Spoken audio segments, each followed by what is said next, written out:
Hello everyone. मेरा नाम है डॉक्टर कोमल सिंह चौहान और आज की वीडियो में हम समझने जा रहे हैं थियरीज ऑफ लीडरशिप, जिसे हिंदी में कहते हैं नेतृत्व के सिद्धांत। ये इस टॉपिक का पार्ट 2 है और पार्ट 1 का लिंक नीचे डिस्क्रिप्शन बॉक्स में है। तो चलिए शुरू करते हैं आज की वीडियो को। थियरीज ऑफ लीडरशिप के टॉपिक को कंटिन्यू करते हुए हम आ जाते हैं फिफ्थ थियरी ऑफ लीडरशिप पर, जो है पाथ गोल थियरी। पाथ होता है रास्ता और गोल होता है लक्ष्य। तो पाथ गोल थियरी में leaders motivate subordinates through various methods. Path गोल थियरी के अनुसार एक लीडर अपने सबऑर्डिनेट्स को मोटिवेट करता है वेरियस मेथड्स के थ्रू, और वो मेथड्स होते हैं इंसेंटिव्स, बोनस पे, रिवॉर्ड्स, रिकग्निशन एंड मोटिवेशन। सो इन तरीकों या मेथड्स के द्वारा लीडर अपने सबऑर्डिनेट्स को मोटिवेट करता है, और इस थियरी का गोल होता है to increase employees performance and satisfaction. Employees की परफॉर्मेंस को इंक्रीज करना और एम्प्लॉयज को सेटिस्फाइड रखना।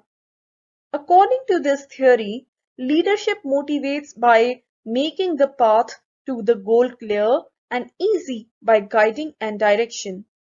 इस थियरी के अनुसार एक लीडर मोटिवेट करता है फर्स्टली लक्ष्य के प्रति जो रास्ता है उसको क्लियर या स्पष्ट बनाकर एंड एक प्रॉपर डायरेक्शन दिखाकर। Secondly, the leadership motivates by removing the obstacles. Subordinates के रास्ते में जो ऑब्स्टिकल्स हैं या जो अड़चने हैं उनको एक लीडर रिमूव करता है and making the work more satisfying. कार्य को ज्यादा से ज्यादा सेटिस्फाइंग बनाना। इस थियरी के सपोर्टर्स हैं Robert house and Martin Evans.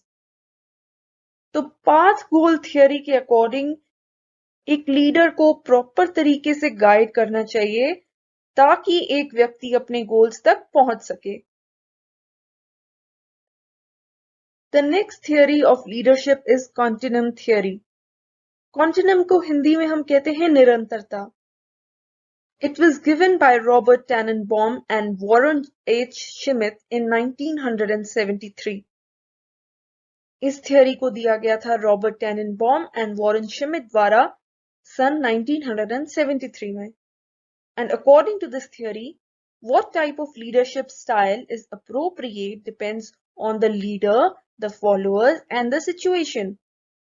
Continuum theory के अनुसार कौन सा लीडरशिप स्टाइल बेस्ट है या अप्रोप्रिएट है, ये डिपेंड करता है लीडर पर, फॉलोअर्स पर और सिचुएशन या परिस्थिति पर।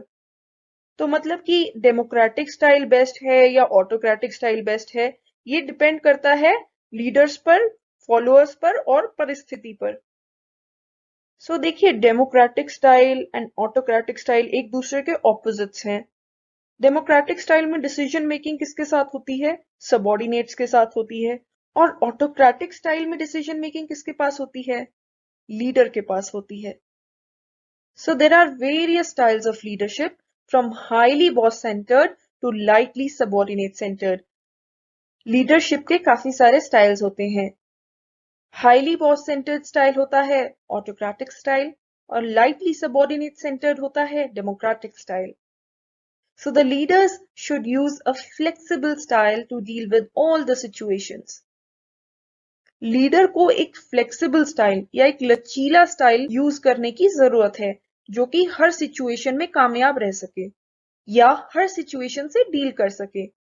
वो स्टाइल ना तो ज्यादा ऑटोक्रेटिक होना चाहिए और ना ही ज्यादा डेमोक्रेटिक होना चाहिए। नेक्स्ट है एक बहुत ही इंटरेस्टिंग लीडरशिप थ्योरी जिसे कहते हैं कैरिज्मेटिक लीडरशिप थ्योरी। वैसे तो आप नाम से ही समझ गए होंगे कैरिज्मेटिक लीडरशिप थ्योरी को। So according to this theory, leaders have charismatic features like self confidence, personality, vision, communication skills etcetera. Charismatic leadership theory के अनुसार लीडर्स में कुछ कैरिज्मेटिक या करिश्माई क्वालिटीज या फीचर्स होते हैं, जैसे कि सेल्फ कॉन्फिडेंस, एक अच्छी पर्सनालिटी, एक विजन, अच्छी communication skills and their followers have high level of loyalty. जो इन कैरिज्मेटिक लीडर्स के फॉलोअर्स होते हैं वो उनके प्रति हाईली लॉयल होते हैं या वफादार होते हैं। इसका एग्जाम्पल है हमारे religious leaders. This theory was based on study conducted by J.R. House, who analyzed the values, traits, behavior and attitudes of political and religious leaders. ये जो थियोरी है वो बेस्ड है एक स्टडी पर जो कि कंडक्ट की गई थी जे.आर. हाउस द्वारा, जिसमें उन्होंने एनालाइज किए थे पॉलिटिकल एंड रिलीजियस लीडर्स जो होते हैं उनकी वैल्यूज को, उनके ट्रेट्स या लक्षणों को, उन लीडर्स के बिहेवियर को और उनके एटीट्यूड को. इन सब को स्टडी करने के बाद उन्होंने कैरिज्मेटिक लीडरशिप थियोरी दी थी. सो जहां कॉन्टिनम थियोरी सिचुएशंस की बात करती है, लीडर्स एंड फॉलोअर्स की बात करती है, वहीं कैरिज्मेटिक लीडरशिप थ्योरी का मानना है कि लीडर्स में कुछ कैरिज्मेटिक फीचर्स होते हैं जो उन्हें एक अच्छा लीडर बनाते हैं. The final theory of leadership is managerial grid theory, which explains 5 types of leadership styles based upon concern for the people and concern for the production. Managerial grid theory जो है ये थियोरी 5 डिफरेंट टाइप्स के leadership styles को explain करती है जो कि 2 different aspects के बेसिस पर हैं, जिसमें पहला है लोगों के प्रति कंसर्न और दूसरा है प्रोडक्शन के प्रति कंसर्न. तो इन दोनों एस्पेक्ट्स के बेसिस पर मैनेजरियल ग्रिड थ्योरी के तहत 5 टाइप्स ऑफ लीडरशिप स्टाइल्स बताए गए हैं. तो सबसे पहला स्टाइल है इनडिफरेंट स्टाइल. Indifferent style में क्या होता है that leaders or managers have no concern for the people and the production.